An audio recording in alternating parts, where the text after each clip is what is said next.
Ìdùnnú àti ayọ̀ ló jẹ́ nígbà tí bàbá àti ọmọ rẹ̀ wọ́n fi ojú kanra wọn lẹ́yìn oríṣiríṣi awuyewuye wípé wọ́n fẹ́ jẹ́ kí àwọn méjèèjì fi ojú kanra wọn. Ta ni mò ń sọ̀rọ̀ nípa rẹ̀? Mò ń sọ̀rọ̀ nípa gbajúgbajà olórin tàkásùfé David Adeleke tí gbogbo èèyàn mọ̀ sí Davido. Davido ni wọ́n ti sọ di mímọ̀ pé ó ti wà reunited pẹ̀lú ọmọ rẹ̀ obìnrin àkọ́kọ́ Imade Adeleke. Wọ́n ní ìpàdé yìí wáyé lẹ́yìn awuyewuye tí ó ń lọ káàkiri wípé Sophia Muhammadu kò jẹ́ kí Davido rí ọmọ rẹ̀ Imade. Eléyìí ló jẹ́ kí Davido gbé Sophia lọ sí ilé ẹjọ́ gíga ní ìlú Èkó nínú oṣù kẹrin ọdún 2024 wípé kò jẹ́ kí òun rí ọmọ òun ìyẹn Imade. Ní fífi èsì sí ẹ̀sùn tí Davido fi kan Sophia náà fi ẹ̀sùn kan Davido wípé ó kọ̀ láti ṣe ojúṣe rẹ̀ gẹ́gẹ́ bí bàbá. Bákan náà ó tún kọ̀ láti jẹ́ kí òun bá ní nǹkan papọ̀.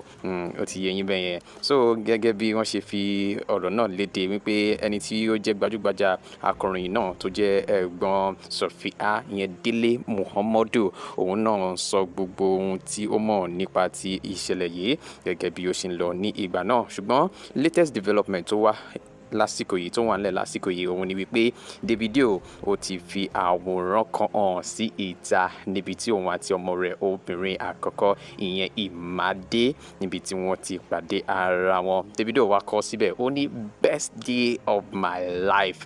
Ṣe rí pé kò sóhun tí ó dàbí bàbá nínú ayé ọmọ. Yo, what up my people, it's your boy Davido. You can now listen to all my hits on Amazon just by asking Alexa rediscover Davido playlist. All the hits are there. Enjoy yourself. Have a good time. It's a good time. We'll be you. Bye.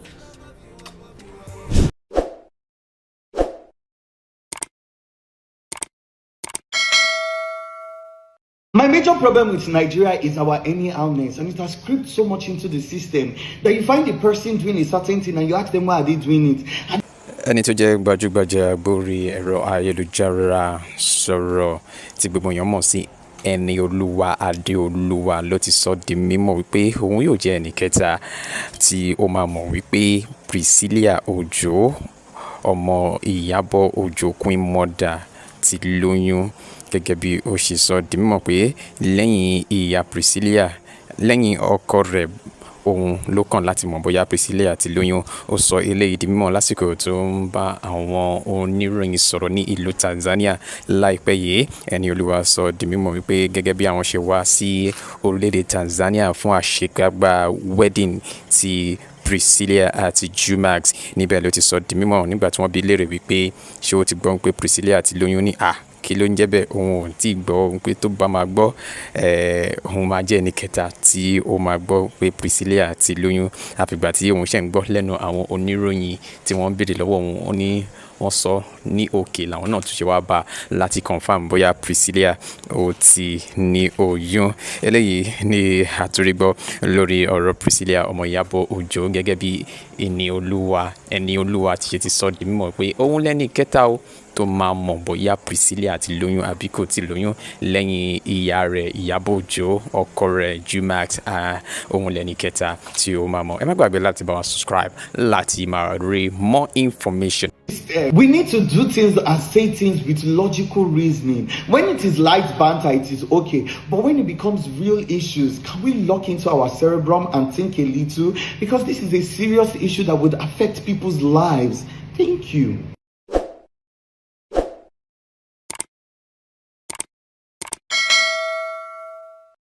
Ọ̀kan lára àwọn ìbejì olórin tàkásùfé ṣèrántí P-Square Paul Okoye tí gbogbo èèyàn mọ̀ sí Rude Boy, òun ni ó ti ń fi èròǹgbà hàn lásìkò yìí. Ó ń kọminú lórí bí àwọn èèyàn ṣe ń lo ẹ̀rọ ayélujára ní ọ̀nà tí ó yẹ kí wọ́n lò ó.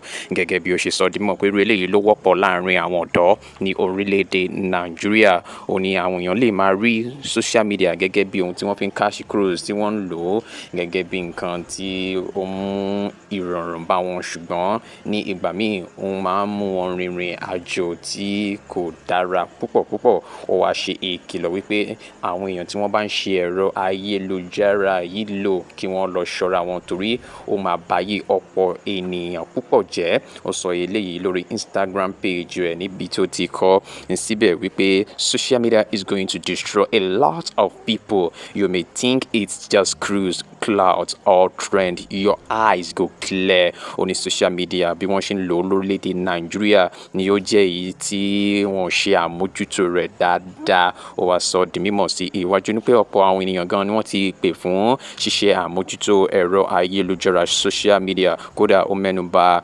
àbádòfin kan èyí tí àwọn ọmọ ilé ìgbìmọ̀ aṣòfin orílẹ̀‐èdè Nàìjíríà tí wọ́n gbé yẹ̀wò lórí wípé àwọn fẹ́ ṣe àgbéyẹ̀wò bí àwọn èèyàn ṣe ń lo social media lórílẹ̀‐èdè Nàìjíríà but ó ní gbogbo ẹ̀ pàbó ni ó já sí. Ọ̀kan lára àwọn olórin takasúfèé Paul Okoye òun ni ó ń sọ̀rọ̀ lásìkò yìí wípé it is going to destroy a lot of people. Paul Okoye on negative social media use.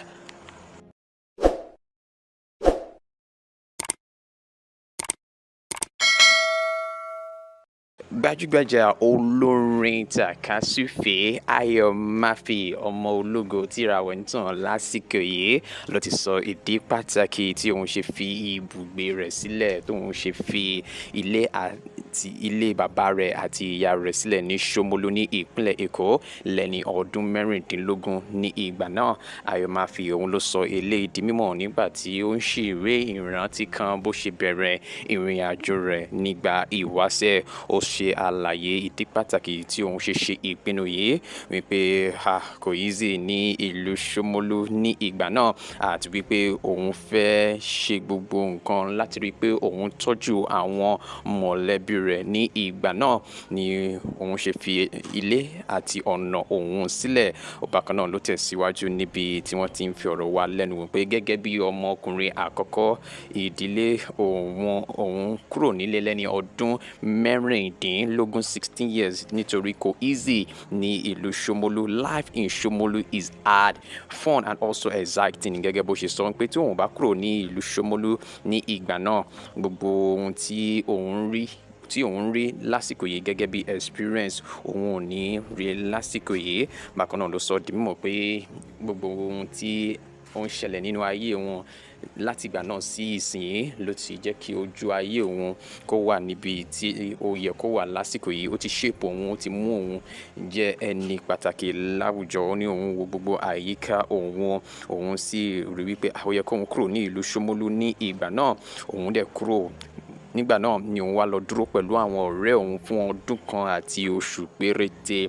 Màmá òun kọminú pé òun fẹ́ fi ilé sílẹ̀ ní ìgbà náà ṣùgbọ́n òun fi dá ìyá òun lójú pé kí wọ́n fi ọkàn balẹ̀ òun máa wá ní gbogbo ìgbà láti wá máa yẹ̀ wọ́n wò gẹ́gẹ́ bí Ayọ̀ Mafi ṣe sọ di mímọ̀. Ẹ má gbàgbé wípé Ayọ̀ Mafi tá à ń sọ̀rọ̀ rẹ̀ yìí òun ni ògo rẹ̀ buyọ lórí dáúlà rẹ̀ lò nígbà tó kọ́kọ́ gbé orin rẹ̀ jáde Dílà. Ẹ rántí orin Dílà yẹn tó wọn àti Fireboy jọkọ ní ọdún 2023. So Ayọ̀ Mafi òun ló ń sọ̀rọ̀ lásìkò yìí. Ó ti ṣe àlàyé ìdí tó ṣe fi ilé àti ọ̀nà bàbá rẹ̀ sílẹ̀ lẹ́ni ọdún 16 years. Why I moved out of my parents out at 16. Singer Ayọ̀ Mafi. Ayẹyẹ ṣíṣe dìrọ̀rùn. Abis event hall ló dé nítòsí Mapoli. Onígẹ̀rẹ̀ lèyí. Ẹjọ́ ọba. ABIYZ Abis gbọ̀ngàn ńlá tó tóbi tó fẹ̀ jàǹràn tó gba ọ̀pọ̀lọpọ̀ èèyàn. Abis event hall torí òde àríyá tiyín ni wọ́n ṣe àgbékalẹ̀ rẹ̀. Pátí dùn ún ṣe nínú ẹ̀. Ó lé ní ẹgbẹ̀rún kan èèyàn tó gbà pẹ̀lú àga adùn gbàlejò nínú. Over 1000 capacity. Ẹ̀rọ amúlétutù nínú ibẹ̀ dúró tán yányán. Fully air condition. Iná wọn dúró déédéé. Standby power supply. Parking space ń bẹ. Fáwọn ọkọ̀ tẹ́ bá gbé wá. Ààbò yín tún dájú pẹ̀lú. Àwọn òṣìṣẹ́ wọn dáa. Pẹ̀lú ìwà ìrẹ̀lẹ̀. Lọ́gán tí wọ́n bá ti rí yín ni wọ́n ti mọ irúfẹ́ ohun tẹ́ ẹ nílò. ABIYZ Abis event hall wà ní Abis Avenue off Mapoli Road, Agbena Town, Abẹ́òkúta, Ogun State. For booking reservation ẹ pè tàbí kí ẹ tẹ àtẹ̀ránṣẹ́ WhatsApp sórí 07040226994 07040226994. ABIYZ Abis event hall gbọ̀ngàn adùn gbàlejò ayẹyẹ.